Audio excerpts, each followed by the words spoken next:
और जो निश्चय आत्मिक होकर के परमात्मा की शरण में चले जाते हैं, और जो परमात्मा को देने वाला और परमात्मा को सब कुछ करने वाला मानते हैं।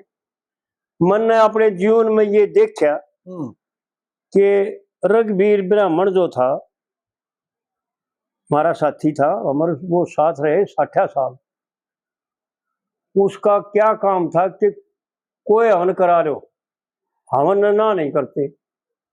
एक मृतक का हवन तो करते नहीं थे वो। यूं बता दिया करते, भाई हवन मैं करा दूंगा, पर दक्षिणा लेने खातर किसी दूसरे बार बुला ले, मैं दक्षिणा नहीं लूंगा। ठीक है, हवन मैं करवा दूंगा अगर तेरी इच्छा है तो, लेकिन कभी भी मांग करके दक्षिणा नहीं दी। जो जिसने जितना दे दिया उतने में संतुष्ट रहा। एक दिन मैंने प्रश्न किया, मैंने पूछा, पंडित जी एक बात बताओ दादा, आप हवन करते हो 2-3 घंटे लगाते हो, मेरा भाई कैसे करा लग गया जो हमें, ये तो हमारा कर्म है। फिर मैं दोस्त कोई 100 रुपये पकड़ा दिया आपने, 100 रुपये में क्या हो है, एक दिन का सारा दिन बर्बाद हो जाता है। हाँ जी, हाँ जी। भाई और जगह काम करने का आसन नहीं रहती, 3 घंटे जब एक आसन पर बैठा रहे आदमी, बिल्कुल बिल्कुल, तो थक जाता है। तो उन्हें एक मर्मिक बात बताई, वो बड़ी मर्मिक बात बता करते नहीं कहते, मेरे तो हंसकर मुस्कुरा कर नहीं कहते, भाई बात तो तूने गदब की बुझी, भाई बात सुन ले सूरजमान में, आप बताओ जी कि ये आप पे भूखे बैठे, इनसे मेरी जीविका चल लगी, जीविका इनकी भी मेरी भी चलाने वाला और तेरी भी चलाने वाला कोई और है। ठीक बात। वो सबका कार्य सबका करता है, सबके जिसे दिशा जिसका भाग है ना, उषा उषा सबको देता है जी। तो मैं तो भाई उनके भरोसे हूँ, इनके भरोसे कौन है भाई में, और उनका दोष ना कभी भी किसी कार्य में दोष ना कमी नहीं आई। ये 60-62 साल में साथ रहा, और बहुत वाणियों को रोहतक भी गए, और मेरे को भी दक्षिणा दी। हमारे गांव का एक सोनार का रहा पाथरगढ़, उन्होंने उसके घराली ने 50 रुपये मेरे से दिए, 50 रुपये पुनजीता ही दिए, हमारे दोनों साथ गए थे उसका घरा जी जी। आमा थे आड़े नरेले इन बड़का दौरा हमने करने जब आया करते ना, जब उनके दौरे के फेरते आ जाते जी, उन्हें वो प्यार करते थे उनसे।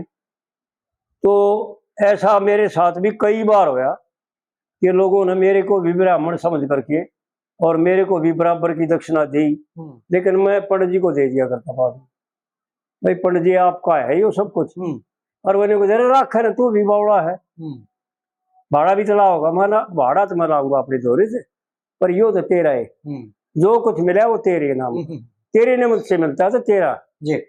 तो इस प्रकार से हमारे वो 60-62 साल साथ रहे, लेकिन कभी किसी से उसने उम्मीद नहीं करी कि मेरे को यो कितना बड़ा सेठ होता। मैंने रोहतक में देखा, और अब करोड़पति सेठों का भी देखा, कुछ नहीं, जो दे दिया वो तो ठीक है भाई, बहुत बढ़िया भाई, बहुत बढ़िया भाई, बस।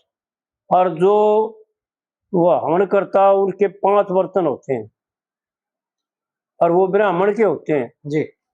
जो राख लेता उसने तो नहीं कहता भाई ये मेरे हैं, ठीक है भाई, भाई ने दान कर, इतना जरूर बताता भाई इन दान कर दिए, ये भगवान शंकर के हैं भाई, ये भगवान के हैं बर्तन, जिनके द्वारा भगवान का यजन पूजन किया है ना जी, वो वस्तु भगवान की हो जाती है। और जो नहीं कहता पंडित जी आप ले जाओ, ये आप करियो कि किम बरतियो, इनका किम करियो, मैं नहीं, उन्हें लेकर किसी गरीब की लड़की के ब्याह में दे देता, और किसी गरीब को दे देता, नहीं भाई ये बर्तन ले जा, बर्तन अरे 100 रुपये ले, अपने गोद से 100 रुपये देता। ऐसा मैंने कई बार देखा जी जी। लेकिन आड़ है, मैंने कई बार देखा कि ना तो वो बर्तन ब्राह्मण के 5 बर्तन होते हैं उनके, एक तो सामग्री का यानी पतीला होता है, एक लोटा होता है, एक चमची होती है जो आहुति दी जाती है, हाँ जी हाँ जी, और एक बेला होता है जिसमें चावल और बूरा भरी जाती है जी जी जी। इस तरह 5 बर्तन होते हैं, और ये ईश्वर की पूजा में लगाए हुआ ऐसा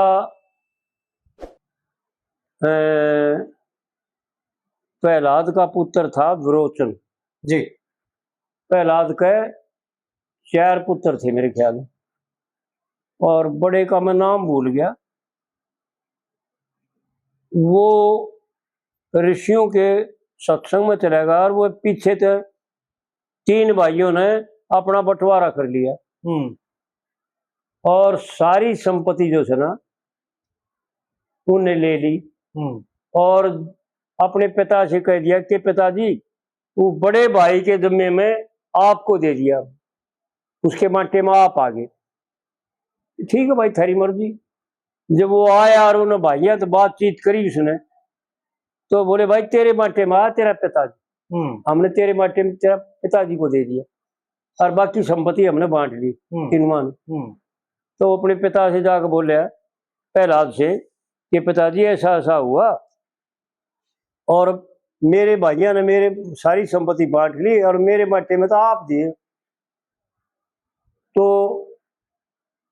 उन्होंने जो है ना यज्ञ किए थे ना प्रहलाद जी ने, और उसके पिता ना कश्यप ने पहले यज्ञ किए थे। वो सामान बचा हुआ था, धन बचा हुआ था। प्रहलाद बोले भाई आप वहां चले जाओ और वहां जो है ना हमारा धन है वो आप वो ले लो। तो वहां पर जब वो गया और वो धन लेने लगा, उठाने लगा, तो ब्राह्मण का रूप धारण करके भगवान शंकर आ गए और भगवान बोले भाई क्या करे रहे? महाराज ये महाराज है, मेरे पिता ने बताया भाई यो फैसला तेरे पिता है छोड़ते हैं, जा तेरे पिता से यूं पूछ ले कि यो धन मेरा है तारा है, दान कर दिया था ना तुमने? अच्छा, अगर तेरे पिता आप छोड़ दिए, हमने जा पूछ ले। जब उसने आने करके उल्टा प्रहलाद से पूछा कि पिताजी ऐसा ऐसा हुआ, एक ब्राह्मण था और वो बोले भाई यो धन तो मेरा है, तारा को नहीं, आपकी क्या सलाह है?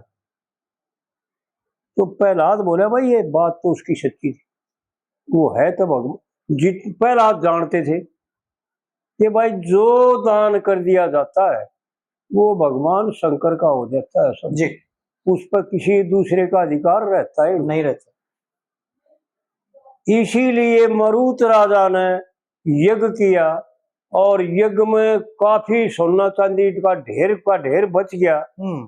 और जब सरबत ऋषि को दान कराया और दान करने के बाद मुंह से यह बात निकल गई कि महाराज देख, सरबत ऋषि ने बोला देख भाई ईशा यज्ञ करने वाला बृहस्पति भी नहीं देखा हुआ तूने, ईशा यज्ञ मन ने तेरा कर दिया। तो मरुत राजा से मुख से न्यू निकल गई कि महाराज देख ईशा तानी भी नहीं, सब मैं आपको दे दिया। हाँ जी। तो सरबत ऋषि ने ठोकर मार दी, सन्यासी था कि रे भाई ईशा त्यागी भी नहीं देखा हुआ तूने।